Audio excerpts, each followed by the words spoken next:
Everyone, I am angry. This is a very common phrase that we use every single day.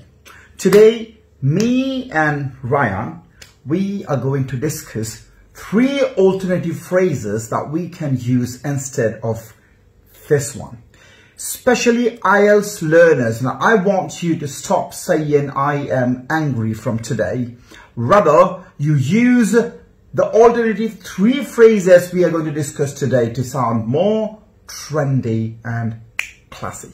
Okay, Ryan, you tell me what's the first alternative phrase you can use instead of I am angry? What's the first one? Okay, Baba.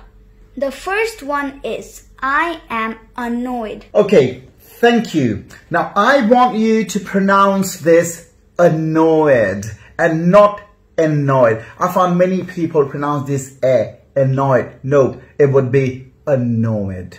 Annoyed. Now, Ryan, what's the second one?